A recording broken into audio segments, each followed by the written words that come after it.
Okay, this is going to be a WWE pay-per-view rewind for the year of 2010. 2010 is one of the worst years in WWE history. Most people would consider it one of the worst.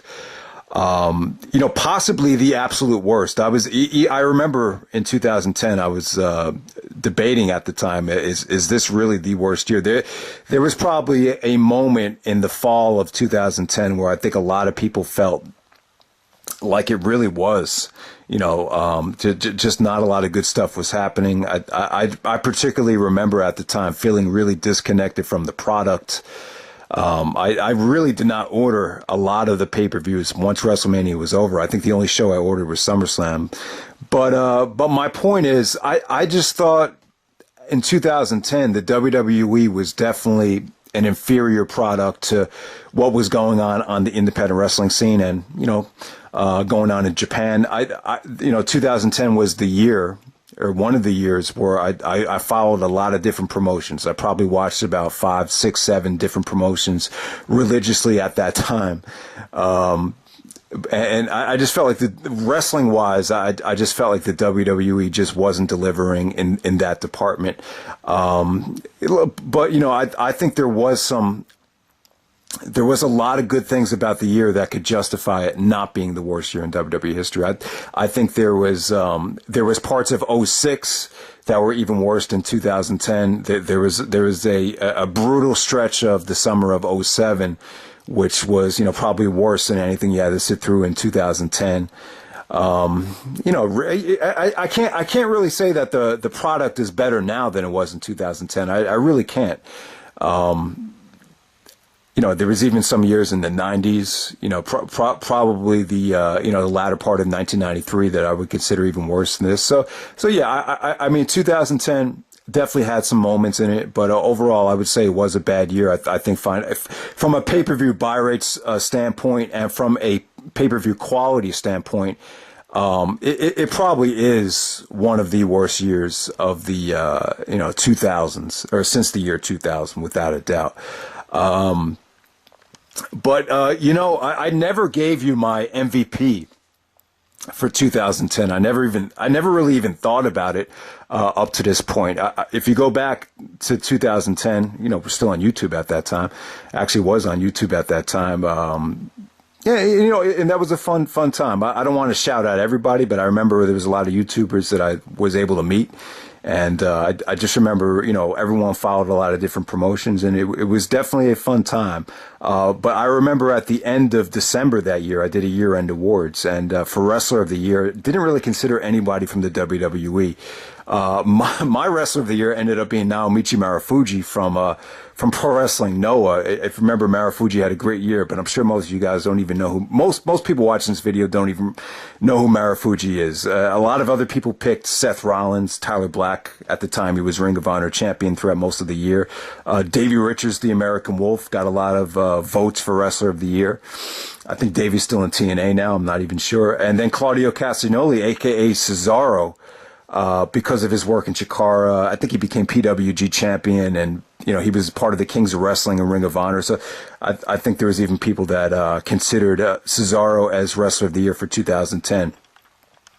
But if we're talking strictly about the WWE, I never really considered it. And the choice for Wrestler of the Year, I'm not even that happy with the choice that I came up with. I just kind of put him at number one by default. So yeah, I'm going to start off the video with my top 10 MVP candidates for 2010. So at number 10, I'm going to go with The Undertaker. I thought about not even putting him on the list because of how bad the program with Undertaker and Kane was at the end of the year. But for those that don't remember, The Undertaker won the World Championship from CM Punk. Ended Punk's championship reign at Hell in a Cell. If you remember, I think the reason was, when he was squashed by The Undertaker in the opening match at Hell in a Cell, part of the reason was that Punk disobeyed the dress code. Yeah, that sounds like a crappy reason right there. And I just thought it was kind of random how Taker won the belt. Maybe there was some sort of politicking going on with HBK saying that, in order for the storyline to work, I want Undertaker to walk into the year as champion. So Undertaker comes into 2010 as champion. He successfully defends the belt against Rey Mysterio at Royal Rumble. Rey was playing the underdog. It was, a very predictable matchup. Rey just didn't have it. That matchup right there kind of reminds me of how this NBA Finals is going to go coming up. But yeah, Taker and Rey, I thought they had a good match at the Royal Rumble. But Rey was such an underdog. I don't think anyone really bought him into winning the match. And then at the Elimination Chamber, the Undertaker got screwed out of the World Championship in the main event, because Shawn Michaels actually came from underneath the Elimination Chamber, super kicks Taker, and that enables Chris Jericho to win the World Championship. So we get Shawn Michaels and Undertaker at WrestleMania, and Undertaker and Shawn Michaels have a classic. It really was a great follow-up to the previous year. And then Taker kind of takes he takes off until SummerSlam. At SummerSlam, he comes back and starts a feud with Kane. One of the reasons why Kane and Taker started feuding was because Kane thought Undertaker got soft because he showed sympathy to Shawn Michaels at WrestleMania, and then there was this whole storyline where Kane was blaming Rey Mysterio for attacking the Undertaker. I don't know. I didn't really think the storyline was that great. I know some people have mixed feelings on it, but the trilogy was awful. I thought each and every match got worse. They had a no holds barred match at Night of Champions. They had a brutal, dreadful Hell in a Cell match in the main event of Hell in a Cell, and then they had a very forgettable Buried Alive match where Kane actually won thanks to the Nexus. So Undertaker, I give him the number 10 spot because of the feud with Shawn Michaels, and the Taker and Shawn. I thought the program, the feud, the storyline, the overall match definitely delivered. It was like the last 5-star match in WrestleMania history. So I got to give Taker credit there. So he gets the number 10 spot. And this was kind of like the last year where Taker was like a full-time wrestler. So there we go with that. I think every other year after this, he was pretty much considered a part-timer, even though he did take off for a lot of the year. At number 9, I'm actually going to go with Wade Barrett of the Nexus. So Barrett came out of nowhere. Jericho was like his mentor on the NXT show, but eventually became the leader of the Nexus. He had a great build. He really looks so much like my ex-teammate. Shout out to Ryan Brown, that I used to play high school and AAU basketball with. He looks exactly like they could be brothers. They have the same body, same face. But what the great thing about Barrett is he has kind of like a British accent, UK accent. Maybe it's an Australian accent. I think it's just a British accent, and very intimidating on the mic. Mic skills were impeccable. I would say he had the type of mic skills that they just felt very authoritative, very aggressive, very controlling, and it just, he had the kind of mic skills that they needed for a leader, and it just really worked. When they edited the promos and the video packages, it really made Barrett look like a badass. His mic skills really made up for the generic ring work of Wade Barrett. His wrestling skills were not very good. The matches with Randy Orton, basically it felt like I was watching, if you go back and watch the Randy Orton matches, it really felt like watching, it felt like you were watching, two guys in OVW just wrestling a developmental style. When you watch Wade wrestle in the ring, it just looks like someone that was trained to be a wrestler, but he was really missing the X factor to put on a compelling WWE main event. And mic skills wise, I thought he was great. He really went toe to toe with Cena, with Orton. And it just really worked. He was just a great heel. I actually voted for him as the heel of the year in all pro wrestling promotions in 2010. So at number 9, I'm going to go with Wade Barrett. At number 8, once again, I'm going to go with Shawn Michaels. Just like in 1998, I still, even though he didn't wrestle after WrestleMania, I still put him on the MVP list because to me, what Shawn did this year was monumental. Shawn Michaels was involved in the best program and the best match of the year. At the Royal Rumble, Shawn Michaels' performance was incredible because he felt like it was do or die for him.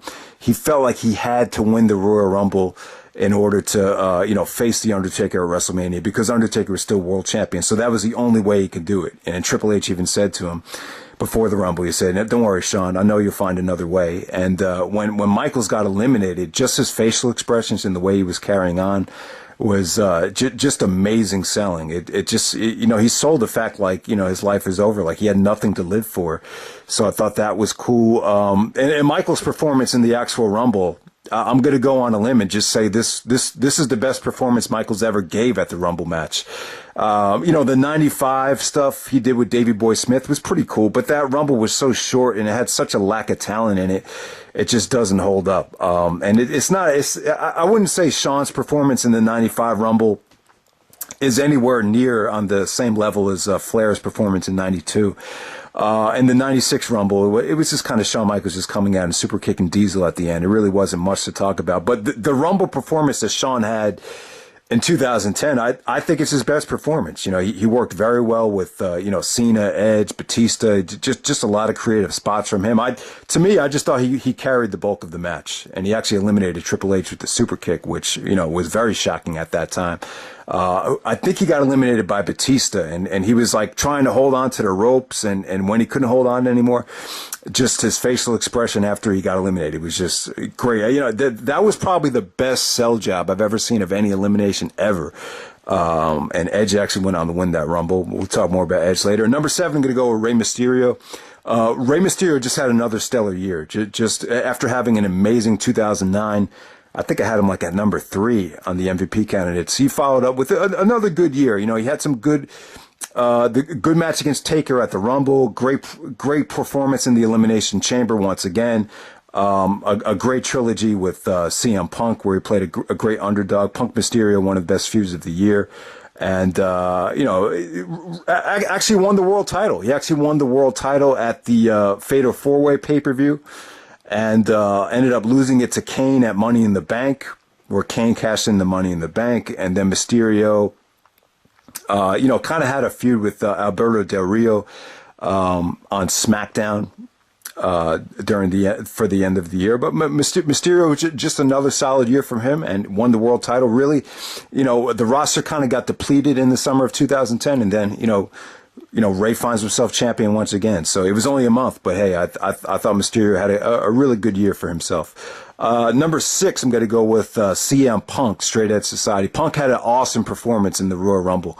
Once again, he got on the mic, pretty much dominated the first half of the Rumble before I think he got eliminated by Triple H once Triple H came out. And, but then Punk with the Straight Edge Society cut some great promos on Rey Mysterio. If you remember, they cut this promo on SmackDown where Rey's daughter, they were singing Happy Birthday to Rey's daughter, and then Punk came out, started singing Happy Birthday to her, and it was just very devilish, like CM Punk, like he tried to embody like the devil, and it was kind of twisted, and he would start shaving guys' heads with the Straight Edge Society. The Straight Edge Society was actually, oh man, who is it? Serena Deeb was actually in it with the guy from Eminem. Man. Straight Edge Society. Yeah. Okay. You had Gallows, and you had Joey Mercury from Eminem in the Straight Edge Society. But let me get back on track here with CM Punk. I'm sorry, I just had a brain freeze right there. So Punk Straight Edge Society, it didn't last throughout the whole year, but like I said, he actually got his head shaved against Rey Mysterio over the limit, and the over the limit match when Punk started bleeding. You could just see the frustration there. So the Punk Mysterio match at WrestleMania didn't get a lot of time, but the Extreme Rules match and the over the limit match really delivered. And then Punk was actually wearing a mask, like a lucha libre type of mask, after he got his head shaved by Mysterio at over the limit. And, Punk actually got hurt at the end of the year, ended up being on commentary. And then I think at the very end of the year, he took over and became the leader of the Nexus. So yeah, I mean, there really wasn't a lot of stuff that Punk did. I would say that Punk was kind of underutilized. He was even kind of squashed by the Big Show. I think the Straight Edge Society was actually squashed by the Big Show at SummerSlam. So, yeah, I mean, it was kind of a hit or miss year for Punk, but the stuff that he did do with Mysterio, great showing at the Rumble. I think Punk shaving his head, a lot of times when a guy shaves their head, it really helps out their look, and they were able to feel more comfortable, and thus far they were able to cut better promos, have better matches, and I think just the overall tone. 2010 was not Punk's best year, but it really set the tone for him heading into 2011, where he would go on to become the MVP and make 2011 one of the better years in WWE history, I would say. Number 5, I'm actually going to go with Edge, the long forgotten Edge, as Chris Jericho would say. For those that don't know, Jericho and Edge were tag teaming in the summer of 2009, and then Jericho at the Slammy Awards, he actually thanked Edge for getting hurt, because if he never gotten hurt, then we would have never named the Big Show as his tag team partner. Obviously, Jericho and the Big Show tagged up for a while, and then you got all that Jericho versus DX crap at the end of 2009. And it wasn't crap, but it's just not stuff that you particularly like going back to, if you know what I mean. So Edge actually surprisingly won the Royal Rumble. He tore his Achilles. Achilles is a tough injury to come back from. Kobe Bryant had a tough time coming back from it. He was never really the same, kind of forced him to retire. Isaiah Thomas of the Bad Boy Detroit Pistons tore his Achilles, and he retired right away. He just said, I have nothing left. And Dominique Wilkins tried to come back from it. But bottom line is, I've idolized a lot of guys that tore their Achilles, and it's a tough injury to come back from. I think you can make an argument that it's even more devastating than an ACL tear. I think The Rock even tore his Achilles during Gridiron Gang. It's a tough injury to come back from. You could literally see decline in Edge when he came back. Didn't come back in great shape. When he won the Royal Rumble, there were some mixed feelings on it. A lot of people said, I hate it when guys come back and win the Rumble, because, you saw it with Triple H in 2002. You saw it with Cena in 2008. It just I think it kind of made it a little bit too predictable. It's the one thing that Edge never really did. It kind of gave him some juice. It gave the Jericho and Edge feud some juice. And, him and Jericho went out there, and he had a good feud with Jericho. And, they tried to turn Edge heel. Didn't exactly work out. Then they sent him back to Smackdown. He was getting too much fan support with the spear. He started doing this catchphrase like spear, spear, spear. And it really caught on. And then, on SmackDown, they really needed a babyface to go against Alberto Del Rio, and they just had more heels on SmackDown for Edge to work with. So and Edge ended up winning the world title at TLC in a 4-way ladder match at TLC. So yeah, but the feud between Edge and Kane was pretty dreadful, though. I would say Edge had a hit or miss year, but towards the end of the year, he really found his rhythm again, and was able to become a world champion as a babyface, which is something he never really was able to do up to this point. So there we go with that. Number 4, I'm going to go with the guy that won the MVP. For me, I had him as the MVP for 2008 and 2009, but for 2010, I can't give him the MVP again. So Chris Jericho, I got him at number 4. Jericho actually won the world title in the Elimination Chamber. Thanks to Shawn Michaels. So he actually pinned Taker to win the world championship. Then he started mocking Edge, saying, I don't get injured, I just win championships. Then he thanked Edge for getting injured. And the Jericho and Edge feud, I thought it was cool. By the time you get to WrestleMania, I just think it, I think the Edge and Jericho feud, in the past, they never really got a chance to work with each other. There always ended up being a huge injury to keep it from happening. In 2002, Edge got injured, and then trying to think of what happened. I guess Edge got injured again. It was supposed to happen again in 2009, but this time they were finally able to have their feud for the world title, and I just think it didn't quite work out. Edge had a tough time getting everybody behind him. And, they kind of scrapped it, and they went with, Jack Swagger, as world champion. So the Jericho Edge feud didn't really end up being a long feud for the world title. And then they sent, like I said, they sent Edge to Raw, and, they had Edge really they had him turn heel on Raw. I guess because the face turn just didn't work out. But no, we're talking about Jericho here. So with Jericho, I'm losing track here, but, there was a point in the year where Jericho started to get depressed. He had a great match with Evan Bourne, a Fatal 4-Way, and before the match, he was like, the Nexus and other guys like Sheamus are creating a stir, but, I really haven't created much of a buzz at all. And then he ended up losing to Evan Bourne at Fatal 4-Way. Then Jericho and Edge basically turned face, and, they sided with Cena to compete against the Nexus at SummerSlam.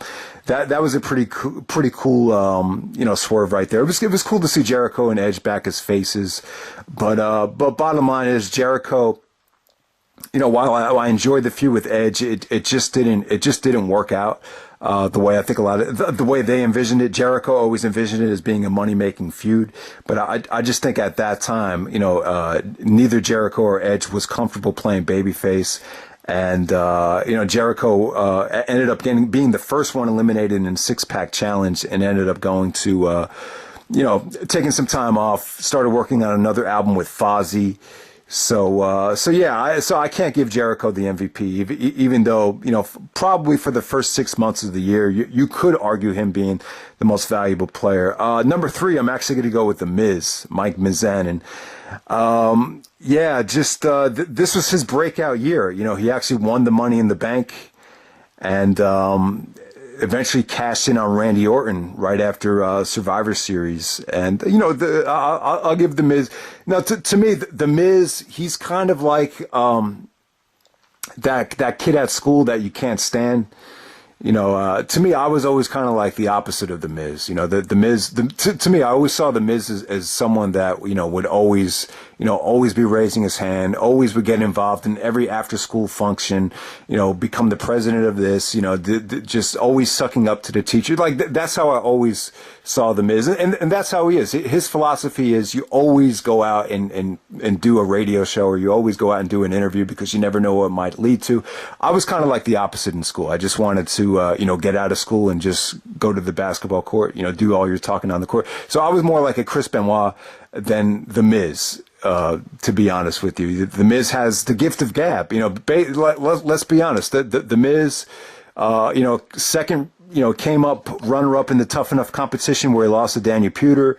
But give him credit. He scrapped and clawed his way to the WWE Championship because of his charisma. He had great mic skills. He probably did bite a little bit from Jericho and The Rock on his way to it. But, you give him credit. At the time when he won it, I was really happy for him. I thought it was a great story. But, I'm not the type of guy that's going to want to watch The Miz main event WrestleMania. But, he cut some great promos, heavily invested in his character. Him and Michael Cole kind of had like a little bit of an alliance going on there, where Cole was very supportive of The Miz. Him becoming champion, him winning Money in the Bank, it was enjoyable to watch, because you could just tell it gave him that spark of life. It was one of the rare occasions in recent memory where you've seen someone really put a lot of work and really a lot of, it's like they just like became that character, like the character became him. And, the Miz throughout the whole year, wrestling wise, he feuded a lot with MVP, for the U.S. title. I think he was even involved in the IC title for part of the year, but, ended up taking the title from Randy Orton when Randy Orton was kind of, weakened by the Nexus, cashed it in, ended up defeating Randy Orton at TLC in a tables match with the help of, what was his name? Alex Riley. And, I thought that was pretty creative booking there. And, so The Miz actually goes into 2011 as the WWE champion.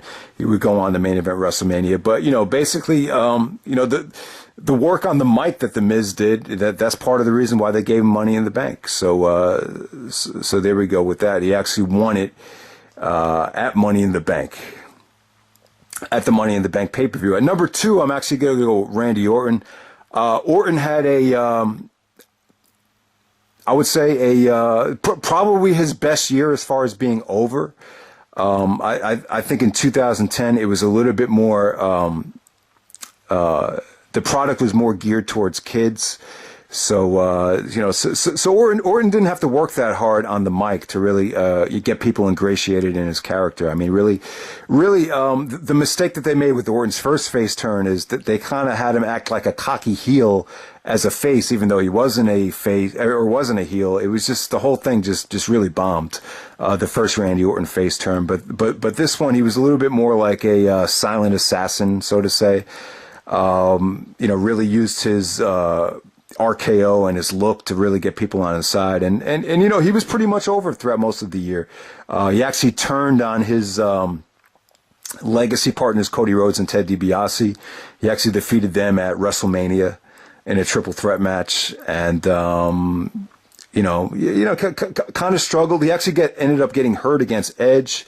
Then he was in some multi-man matches, Fatal 4-Ways, Money in the Banks. WrestleMania came up. He had a couple matches with Sheamus that ended in DQs. So wrestling wise, I kind of give it an average year for Orton. But, the main reason I'm putting Orton here is because he was very, very over, had good performances in the multi-man matches. And then he actually won the 6-pack challenge at Night of Champions, where he ended Sheamus's reign in the 6-pack challenge with the RKO, and great celebration in Chicago at Night of Champions when he won the belt. The crowd really went home happy there. Then he kind of had a really, wrestling wise, just a bad feud with Wade Barrett. The whole Barrett thing was kind of, he was kind of a buffer between Barrett and Cena, when that's what the feud was really about. So there we go with that. Then he ends up losing the title to The Miz at the end of the year. But I would just say, as far as crowd reactions goes, and as far as being over goes, it's probably Randy Orton's best year as a face, to be completely honest with you, because no one turned on him at all as a baby face. He really had there was a lot of RKO chants before he even came out. He got monster pops. RKO always got a great reaction, even in the bad matches with Barrett. So I'll go with him at number 2. Number 1, I'm going to go with John Cena. I'm not going with Cena because he's handsome or because he sold a lot of merchandise or because he was the face of the company. I would say that Cena was able to have good matches with bad wrestlers. The trilogy with Batista, I thought it surpassed expectations from a match quality standpoint. You had the match at WrestleMania, then you had a Last Man Standing match at Extreme Rules, and then a I Quit match at Over the Limit, which is kind of over the top, but I thought it was still good. I thought he carried Sheamus to a really good steel cage match at Money in the Bank. To me, I thought that was the best match Sheamus had all year. John Cena squashes the Nexus, though. He had this whole feud with Barrett and Cena and the Nexus. Let me say this about that. I think the WWE versus Nexus 7-on-7 match, I think it came a little bit too soon. Usually when you have a 7-on-7 elimination match, you usually have it at Survivor Series, and it's actually like a feud ender. But with the Cena and Wade Barrett thing, the feud really hadn't gotten underway yet. So, and there was SummerSlam. You usually have to have a clean finish to send people home happy. That's one of the things that, it's just the way it is. But with that match right there, it's just bad timing, I think. I know Jericho and Edge, there was kind of like a backstage beef with Jericho, Edge, and Cena about the booking of that match. It was documented in Jericho's book, and also I think Jericho and Edge on Jericho's podcast, like Cena kind of changed the finish. So, there has been rumors about backstage politics with Cena, and this whole thing with Cena and the Nexus, I think it's kind of like the worst example of Cena's politics. But in defense to Cena, like, if you're trying to build towards Cena and The Rock, you can't have Cena losing to, rookies in the main event of a SummerSlam. So that's just how I counter that argument. But I think it was bad timing, though. I think if this was the feud ender, it would have been a little bit more acceptable, or Cena's point would be a little bit more justified. It's kind of like they did it reverse here, where they had the multi-man match first, and then they have the Cena and Barrett singles matches. Then eventually, Cena wins the feud in a chairs match at TLC over Barrett. So, the feud dragged on. It's kind of like you killed Barrett off in this match, even though you're going to wrestle him for the next, 3 or 4 months on pay-per-view. So I kind of understand their point, but, I think this is just a situation where you didn't have the star power in the championship scene where you can kind of, put that as the main event. The Nexus thing had to take center stage because the star power in the title scene just wasn't there. You had Sheamus and Randy Orton wasn't an acceptable main event for SummerSlam, and neither was Kane versus Mysterio. So there we go with that. The Nexus thing just had, that had the most star power in it, so you had to give that the main event. Maybe if it wasn't the main event, you could do a screwy finish and have the Nexus go over, but you just can't do that if you're trying to build up to Cena and Rock or Cena and The Miz at WrestleMania, which was the plan at the time. So there we go, guys. I mean, I thought Cena had, his connection with the fans was pretty strong this year. I thought his pops, and, there really wasn't a lot of Cena hate. I think some of the diehard indie fans kind of stopped supporting the company, and, a lot of the fan base really consisted of families, kids, and girls, and lots of "We Want Cena" chants. The "FU Cena" stuff really wasn't prevalent throughout the whole year. So, and it just seemed like all the storyline. A lot of people kind of criticized 2010 for being the year of simple John Cena storylines. And that's kind of what 2010 was. I mean, these are storylines that anybody can understand. And I'm not going to crap on them fully. I think some of the storylines were, they could show you some lessons. Like, for example, with Cena and Barrett, Cena was the guest referee at Survivor Series, but according to the anonymous general manager at that time, you remember the anonymous general manager, the storyline was that if Barrett did not win the WWE Championship, Barrett had the right to fire John Cena from the WWE. So Cena was kind of put in a predicament: do I sell out or do I do the right thing? And so the storyline kind of it was kind of a the lesson was, it was trying to teach you like a lesson in life. Like it was always important to do the right thing no matter what. So it's stuff like that. You could kind of look at the Cena storylines as kind of, something that would teach kids about doing the right thing. So there we go with that. Those are the top 10 MVP candidates. Spent a little bit way too much time on them. I just want to talk about some of the guys that didn't make the list. Sheamus actually ended up having 2 pushes this year.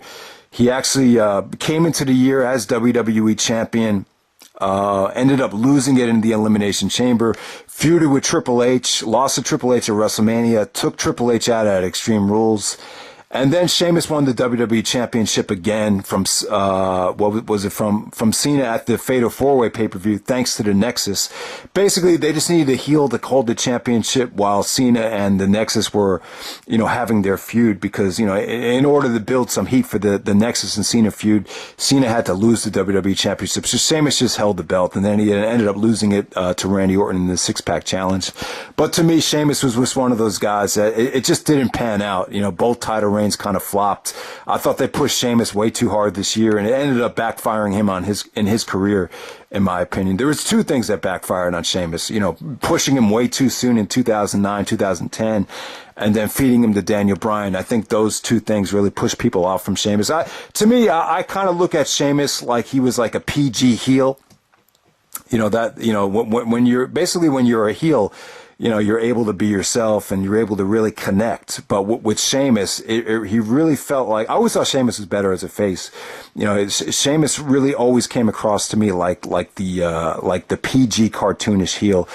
Jack Swagger, man, that they actually had Jack Swagger win the Money in the Bank, and then he cashed in on Jericho and Edge. Jericho was still champion, and he cashed in on them on the very next Smackdown after WrestleMania. And, Swagger, just wasn't ready for prime time, in my opinion. I think Swagger had a great look. I actually like Swagger. I thought some of his matches were kind of underrated. I like his match against Orton at Extreme Rules.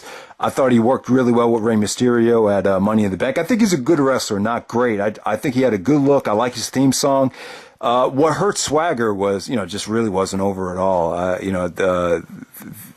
Just kind of goofy. I think sometimes when you have a little bit of goofiness, it kind of negates all the good qualities about you. And I think that's what kind of held Swagger back.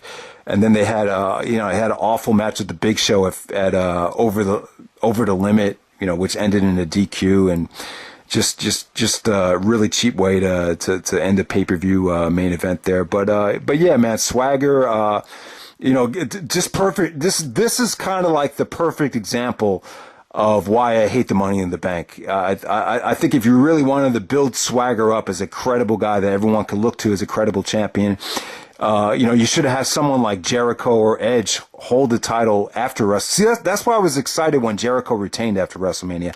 I thought Jericho would finally get, the championship reign he deserved. But the whole Jericho and Edge thing, I think, that Jericho Edge match at WrestleMania, that's like the kind of match where Vince probably didn't like. And that's a match that I actually love. I really like the work that they did in that match, but I can understand why Vince didn't like it, and he kind of went in a different direction and experimented with Swagger. And to me, it just wasn't ready for prime time. Just like Sheamus.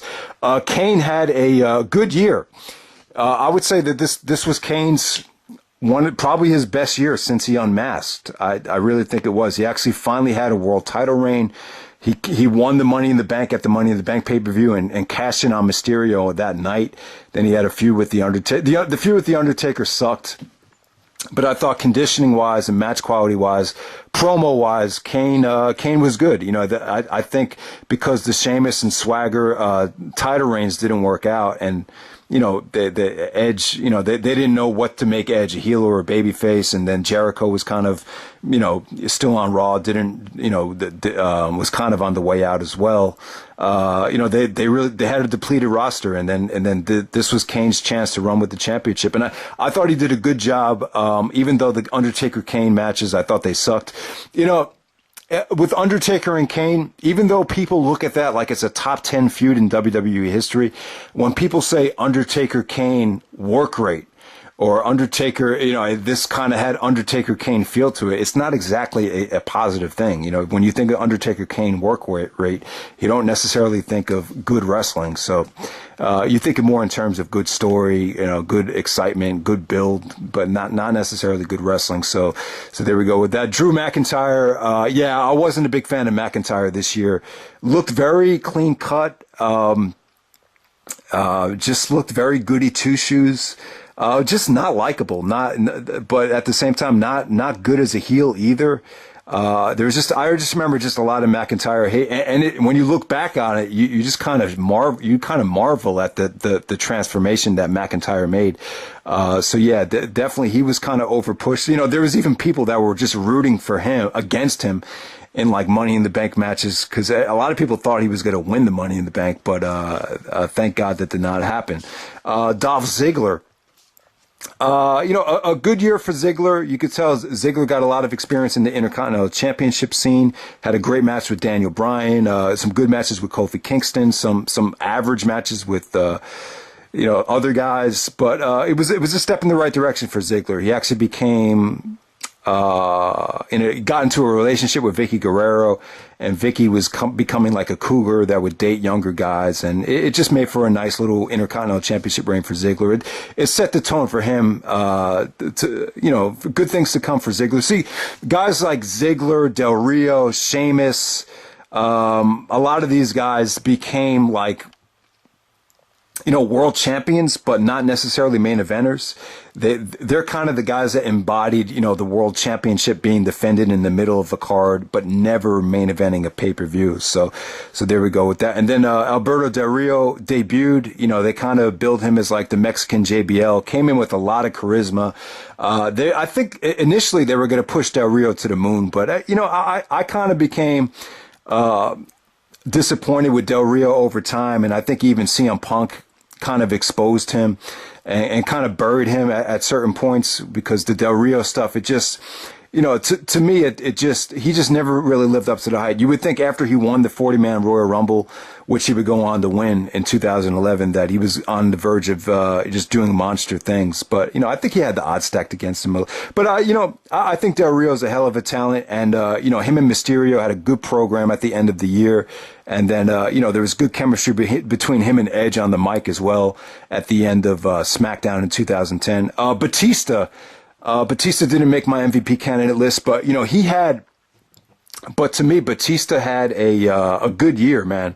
It's a shame that he was only a heel for such a short time. He turned heel on Rey Mysterio at the end of 2009, and then they were finally going to do a John Cena Batista, match at WrestleMania with Batista not getting hurt this time, thank God.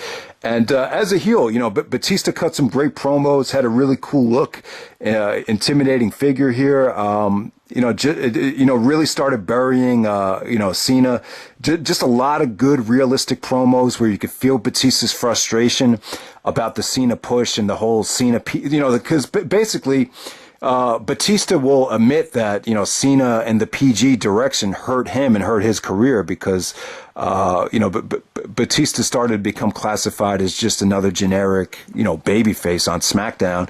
And, once you took that edge away from Batista on Raw after the Triple H feud, you could tell. There's just, he really lost a lot of his fan base.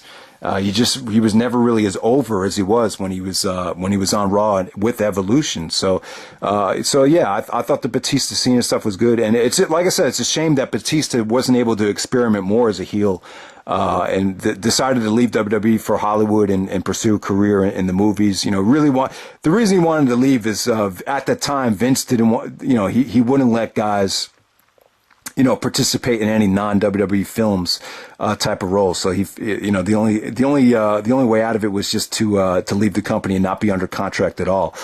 John Morrison, kind of an up and down year for John. Morrison was great in the ring though, man. He had a great match with Sheamus at the end of the year. Good performances in the Elimination Chambers and all that stuff. But, you kind of forgot he was on the roster. There was even some pay-per-views that wouldn't even use him. But he ended up winning the number one contenders match at the end of the year and had a good match with The Miz on Raw. I think it was like a Falls Count Anywhere match at the beginning of 2011. Kofi Kingston, you can see his push kind of slowly disintegrated. You can make a case that he was buried by Orton, after having a really main event style push against Randy Orton at the end of 2009. He kind of started going back down the ladder where, you just see him in the Money in the Bank matches, maybe an IC title match here and there. But, I think Kofi is great, but it's just kind of an up and down year for him. And then Evan Bourne, man, some great performances in the Money in the Bank, had a killer match with Jericho where they stole the show at Fatal 4-Way. But, even though Bourne is a hell of a talent, the only guy that they would trust to do a shooting star press, he just wasn't used very well throughout the whole year. So that's pretty much it with him. The only match that Evan Bourne had on pay-per-view was against Jericho at Fatal 4-Way. And then Daniel Bryan, Bryan Danielson had he almost made my MVP list, but obviously he just wasn't there throughout most of the year. He came in as part of the Nexus where he was mentored by The Miz, cut a great promo on Michael Cole. Very heated, and then he ended up getting fired by the WWE when they attacked John Cena. The Nexus attacked Cena, and Daniel Bryan took it a step too far and started choking out the announcer Justin Roberts by the tie. So that ended up getting him fired. The reason why they fired him was because the WWE had a very lucrative deal with a toy company. And I think it was Mattel, and part of the stipulation was, since the Benoit incident, was that the WWE cannot show any choking. So that's why he got fired. It was crazy. I had people on YouTube even call me up and tell me how depressed they were that Daniel Bryan got fired. To me, I really didn't care. I wasn't a huge WWE fan at the time. Wasn't a big fan of the product. I was excited because I was hoping he would come back to Ring of Honor. And it was funny, I used to call that like the Danielson summer, indie vacation, where he wrestled like everywhere but Ring of Honor. I remember he showed up at PWG 7. He wrestled in WXW at that Ambition tournament. He wrestled in Chikara at a couple shows. I think he wrestled Tim Donston, Eddie Kingston. He wrestled in the Evolve 4 and 5 against Bobby Fish and then Minoru Sawa. So yeah, and then he wrestled. The highlight of the return was against Shingo at the Dragon Gate USA show. So yeah, Daniel Bryan, if independent wrestling wise, it was great. And then he shocked everyone and returned at SummerSlam, which was great, man. I mean, I really marked out like crazy there. It was kind of weird how he was on Team WWE. I mean, it really didn't make sense, but there was really no way around it. That's just a situation where there was so many people chanting Daniel Bryan after he got fired that, you just couldn't bring him back as a heel. And, it worked out really well. Him and Cena were like the last, it came down to him and Cena against the Nexus.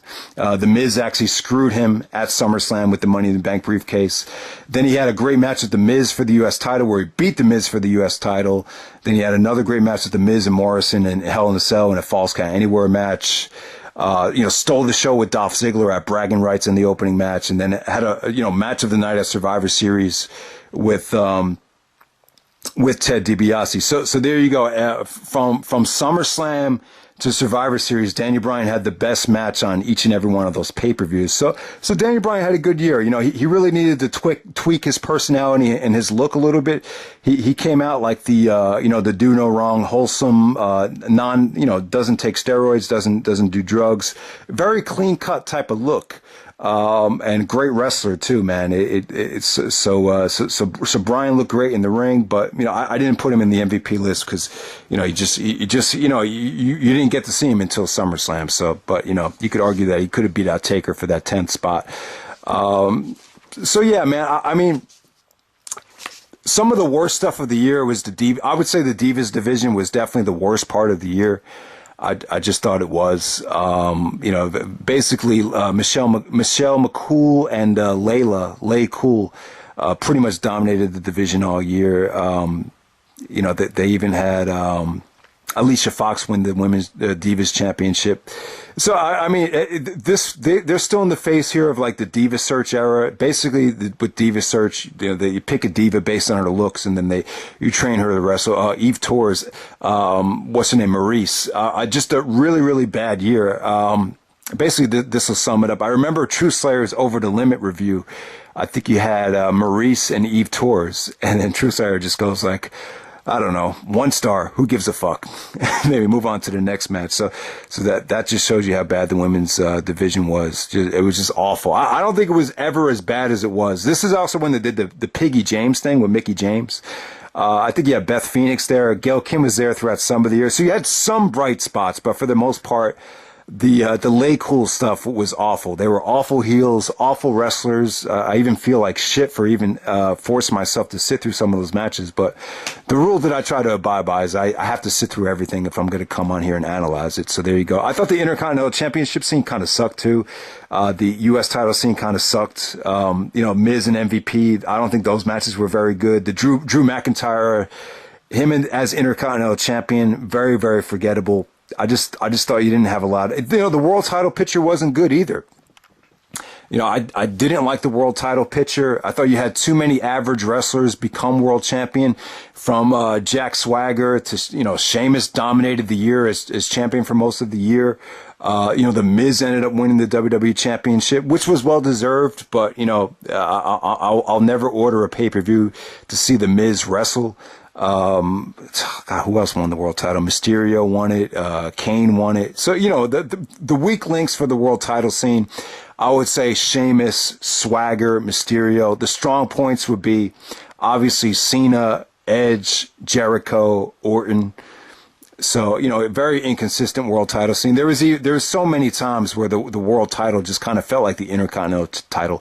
I thought the tag division was pretty bad as well. If you guys remember, the Usos were just starting out. You had the New Heart Foundation with, Davey Boy Smith's son, and I can't even remember his name. Yeah, but you had the New Heart Foundation. Tyson Kidd, I think his name was Tyson Kidd. Yeah, so Tyson Kidd, I didn't mind them. I'm trying to think of who was really the weak part. They had, Santino Marella in the tag title division with Vladimir Kozlov and the Nexus. The tag title division was pretty much crap, and I think they actually had Cena and David Otunga win the tag team championships at one point. So there we go with that, guys. The Nexus storyline, I wasn't crazy about it. It gave a chance for Bray Wyatt. He went by the name of Husky Harris. He actually helped Cena, or helped what's his name? Help Wade Barrett win against Cena, where Cena had to join the Nexus if he lost. So he was actually in the Nexus. Who else was in the Nexus? Ryback was in the Nexus as Skip Sheffield, I think it was. I think Darren Young was in the Nexus. Heath Slater was in the Nexus.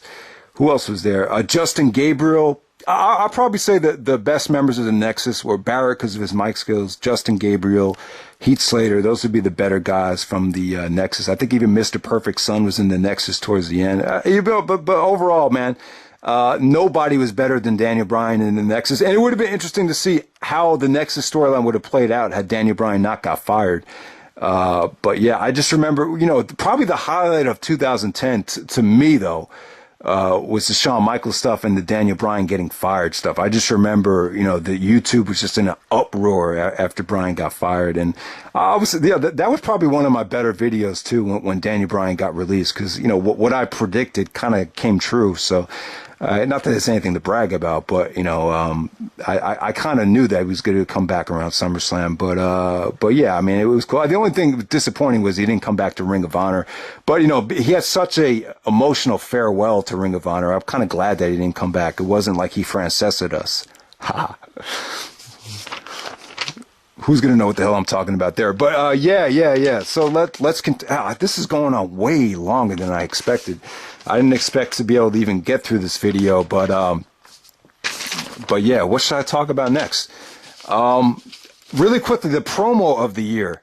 Yeah, three of them came to mind. The Miz's promo at SummerSlam, where he was debating about joining Team WWE. I thought that was a great promo. The CM Punk promo on, goddamn, man, CM Punk's promo on Rey Mysterio and his daughter when Rey was singing Happy Birthday and then Punk started singing Happy Birthday. That was kind of like the devil CM Punk right there. And then Daniel Bryan's promo on Michael Cole, I think that was from NXT. So those are probably some of the better promos of the year. Yeah,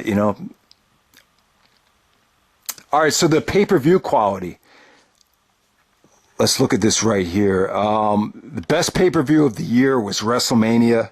Second best pay-per-view of the year, Money in the Bank, TLC. So Extreme Rules. So I would say that the four best: WrestleMania, Extreme Rules, TLC, and Money in the Bank. Those, the two Money in the Bank matches ended up being very good.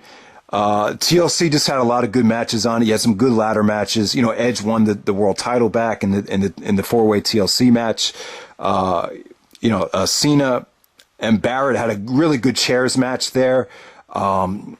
What else was there? And who stole the show? Sheamus and John Morrison in a ladder match for the number one contenders, the number one contendership. So that was good. And I thought the Miz and Randy Orton had a fun match. I thought the booking was innovative there with Miz cheating. Then they showed the replay, referee reversed the decision, but then Orton still gets put through a table because of the help of Alex Riley. I thought that was cool. So, TLC was cool. Extreme Rules had, a loaded card with good star power. I thought Batista and John Cena delivered a good last man standing match. Jericho and Edge, I thought that was a really good steel cage match. And then you had some other stuff which was good but not great. Sheamus and Triple H had a good story.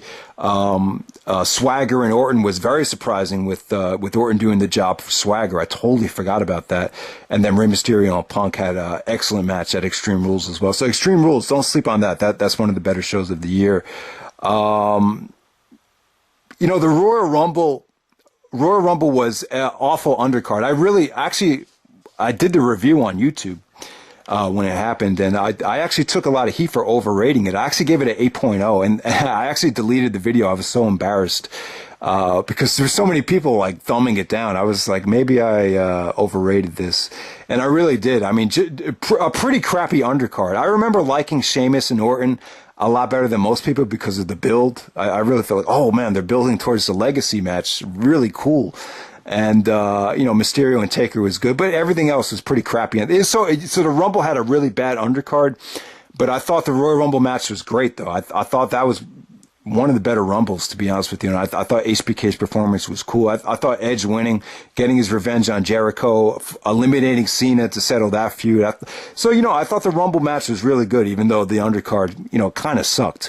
Elimination Chamber, the first Elimination Chamber was with Cena winning, and then Batista comes out and Batista bombs Cena to win the title.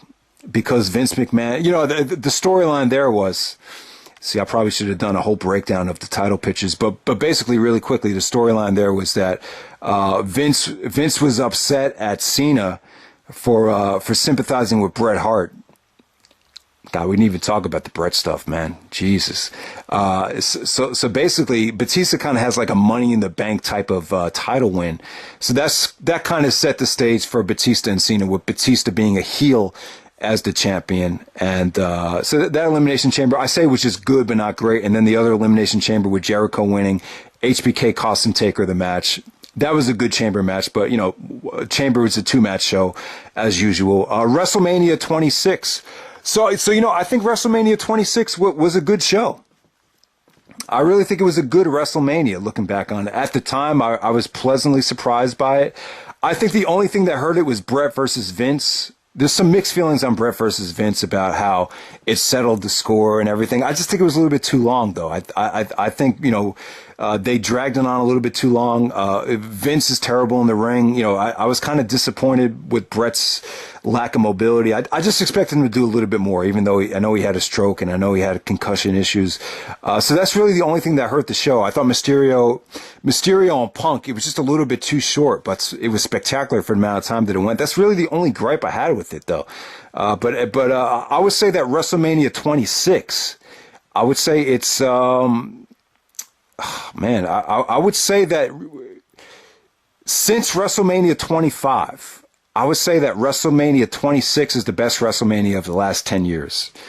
Is that fair? I think it's pretty fair. Like I said, Extreme Rules, I thought that was a good show. Over the Limit sucked. I had that as one of my worst pay-per-views of all time. I think I did like top 25 worst pay-per-views. Got a lot of heat for that video. But yeah, I wasn't a big fan of Over the Limit. I thought the last 3 matches were not good. Randy Orton and Edge, when Orton tries to go for the RKO by pounding the mat, I think he sprained his shoulder by doing that, and they had to stop the match. So that was really disappointing. Swagger and Big Show, just unacceptable for a pay-per-view main event right there. They, it ended up being a DQ. They gave you absolutely nothing. Batista and Cena, I just thought it was a little bit too over the limit, but this is a little bit too over the top. They did just crazy stuff with, trying to run each other over. I just kind of lost interest. So, yeah, Fatal 4-Way was, probably got the worst buy rate of the year. And probably the least hype of any of this. Having 2 Fatal 4-Way matches. Usually with a Fatal 4-Way, you want to stack it and build a whole pay-per-view around it. But just having 4 mediocre Fatal 4-Ways, I don't think it was a good recipe for success there. The Jericho and Bourne stole the show. The Fatal 4-Way matches were just mediocre to me. That probably got a really bad buy rate because of Death Before Dishonor 8. I'm just joking. But yeah, there we go with that. Money in the Bank, like I said, Money in the Bank, the 2 Money in the Banks are good. The Kane cash in was a lot of fun and unexpected. And, the steel cage match with Cena and Sheamus, I thought that was good. So Money in the Bank ended up being, a lot of people probably thought that was one of the better pay-per-views of the year. SummerSlam undercard was horrific. A horrific undercard. Sheamus and Orton was a DQ. Kane and Mysterio. just not SummerSlam worthy in my opinion. And then the undercard stuff was just, Raw SmackDown quality. And then, but I would say that the Nexus elimination match had good star power. I like having, I thought Bret Hart and Daniel Bryan and Cena and Jericho and Edge. It just had a nice cast of WWE legends and WWE, future stars. I really thought it was cool. I thought the Nexus thing with Daniel Bryan coming out as a surprise entrant really saved the show, and a lot of people were just really excited. Just an uplifting moment after Daniel Bryan got fired. Night of Champions, I would say the Night of Champions was pretty average. Good feel good main event with Orton winning in a 6-pack challenge, but the undercard was pretty much forgettable. I thought Hell in a Cell was bad. I thought the Undertaker and Kane Hell in a Cell match was pretty awful. I thought that was one of the worst Hell in a Cells. Awful crowd reaction, really cheesy ending with the pyro and the dark and the video package before the finish. Paul Bearer actually turns on Undertaker. Kane actually takes the urn and shines it in Taker's face. So that's how it pretty much. And Bragging Right was a one-match show. The Bragging Rights Raw vs. SmackDown match was pretty cool with Edge and Mysterio being sole survivors for SmackDown. All guys wearing SmackDown and Raw shirts. That was pretty cool. I mean, it wasn't bad. Ziggler and Daniel Bryan steal the show at Bragging Rights, but you had an awful Buried Alive match between Kane and Taker, and then you just had a match quality-wise, the Wade Barrett and Randy Orton match was just, just not quite ready for prime time.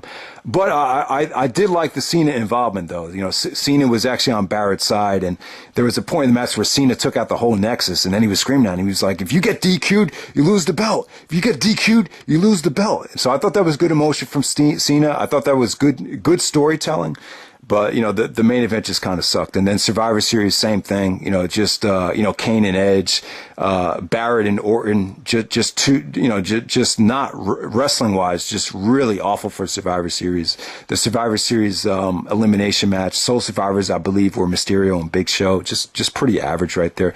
Daniel Bryan, Ted DiBiase steal the show at Survivor Series. And then TLC, the end of the year with a pretty good pay-per-view where, the ladders, chairs, and everything, they were able to have multiple good ladder matches on the show, and the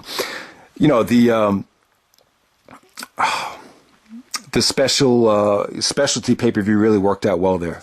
God, I'm having a lot of brain freezes on this review, but yeah, man, that's pretty much it, guys. I think the only thing I got to touch on is matches of the year. I was going to do a pay-per-view buy rate breakdown, but the important thing to know is this. 2010 was the worst year as far as pay-per-view buy rates go. It was one of the only years where they averaged under 300,000 buys for the whole year. Obviously Wrestlemania getting 885,000 buys, it helps that average out, but they just had some awful buy rates. Night of Champions, awful buy rate. TLC, bad buy rate. Extreme Rules Over the Limit under 200,000. So those have really bad buy rates. But the reason why 2011, 2012, and 2013 average better buy rates, I'm just going to say The Rock and CM Punk. That's all you need to know. So 2010 does worse buy rates than 2009.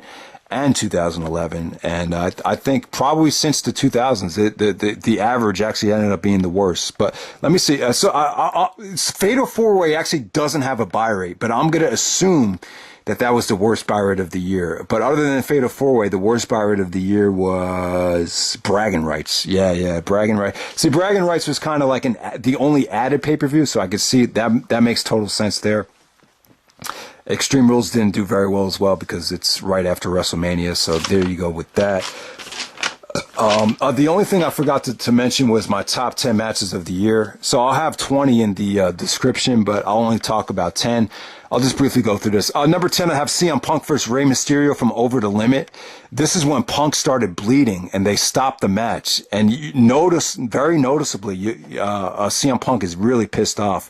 And it made the match better. He had more intensity. Just him whipping Mysterio into the guardrail. Just the way he did it was great. And Punk actually ended up getting his head shaved here. But, him and Mysterio, you could just tell the frustrations boiled over, and the match could have been better had they not stopped the match because of the blood. But I thought the intensity really made the match a little bit memorable, to be honest with you. Number 9, I'm going to go with Edge and Jericho, the Extreme Rules cage match.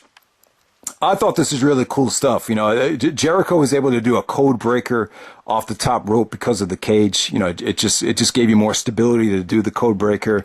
And, I thought Edge and Jericho, they're good friends. So, like I said, whenever guys are friends, they're a little bit more creative together. And, not exactly a cage match with a lot of blood or a lot of spots, but I just thought it was a good, solid follow-up to the WrestleMania match.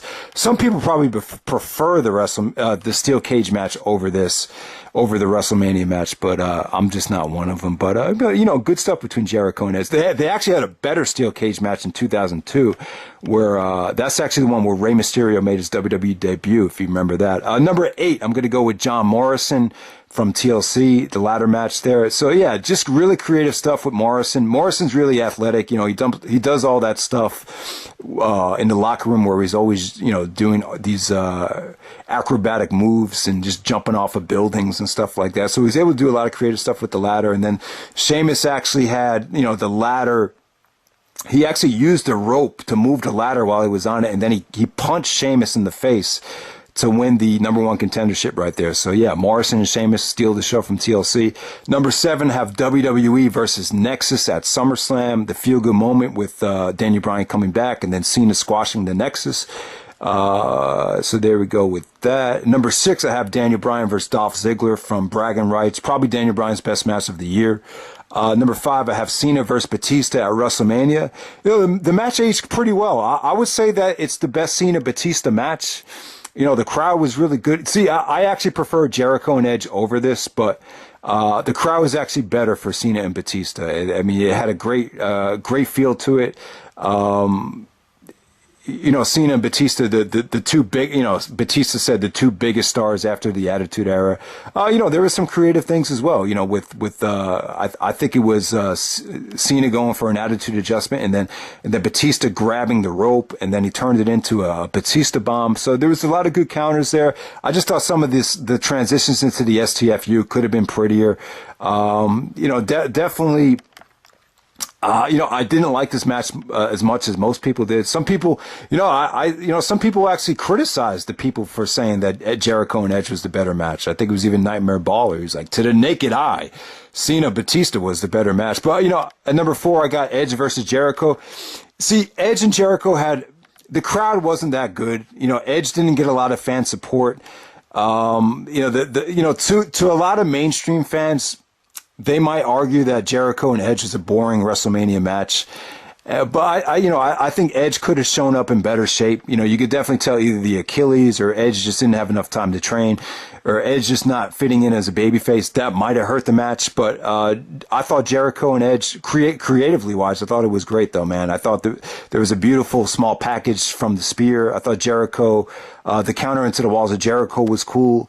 I think Jericho countered the spear into a code breaker at one point. So yeah, just the creativity was cool. I think there was even Edge doing the Edge-O-Matic after countering the Lion Salt. So yeah, I like the match though, even though crowd reaction wise, probably, this is the type of match where I can see Vince being disappointed. And I think Vince doesn't like these matches with Jericho where he tries to get a little bit too indie-rific with the, counters and the near falls. So, Vince is more of the guy that likes to go for more of a crowd reaction and more emotion. So there we go with that. Number 3, I'm going to go with CM Punk versus Rey Mysterio at Extreme Rules. Definitely the best Punk and Mysterio match. This is where Punk actually gets the victory with the help. I believe he got the help from Joey Mercury here. With the go to sleep. But this Punk Mysterio match got a lot more time compared to WrestleMania. So there we go with that. Number 2, and this just shows you how bad the year was, man. I'm not even a big fan of this Elimination Chamber match. I thought the stuff between Jericho and Undertaker was really cool. I thought Jericho and Taker had good chemistry here, and it's a shame that we never really got to see a Jericho-Taker match one-on-one on a big stage. I thought Michaels' interference was pretty innovative as well. You kind of knew Michaels was going to do it. coming out underneath the Elimination Chamber, the super kick taker. I thought that was cool. But Jericho ends up winning the world title from Undertaker. It was a great moment for me because I was a huge fan. I'm a huge fan of Jericho, and throughout all the ups and downs, to see him become a world champion once again. I've never been really happy with the way Jericho's ever won the world title, but I was hoping that this would be Jericho's one last great run. But it was kind of like Jericho just borrowed the championship for the WrestleMania match with Edge, and then they kind of went in a different direction and tried to push Jack Swagger. So there we go with that. And then number one, we have Undertaker and Shawn Michaels at WrestleMania 26. This time they get the main event. It was good because it gave Shawn Michaels storyline to work with. The biggest mistake that Michaels made was when he came out on Bite This and said that he didn't have it in him to run with the championship again because of how much pressure he puts on himself from 1996 and everything like that. So I think it really became tough to book Shawn Michaels and for Michaels to be, kind of carry on this burden of how it haunts him that he came so close to beating Undertaker and couldn't do it. It kind of gave him this, thing where I have no career if I don't beat the Undertaker. So it was a good story. There was a lot at stake. The streak was on the line. Shawn Michaels' career was on the line. It made for a great WrestleMania main event. This had more of a story and it had a little bit more emotion than WrestleMania 25. But still, I think WrestleMania 25, I don't think it really... I think it just wowed people a lot more than this one. With this one, you kind of knew what to expect. And I think the buy rate for 26, a little bit lower than 25, and a little bit lower than WrestleMania 27's buy rate. So this kind of fits the theme of I don't think WrestleMania rematches necessarily work, but as far as the match goes, I thought it was awesome though, man. It probably is still the last 5-star match in WrestleMania history, and is kind of like the match that we're hoping a WrestleMania main event can deliver to, and it just hasn't since then. So there we go with that. So that's WWE in 2010. Let me know what you guys thought of the year, and that's it. All right, take care, and let me know what you want me to review next. What should the next rewind be? Would it be WWE 2011? Yeah, I think 2011 probably come a lot sooner than expected. I won't make you guys wait a whole year, but that's it, guys. Hope you enjoyed the video and take care. All right.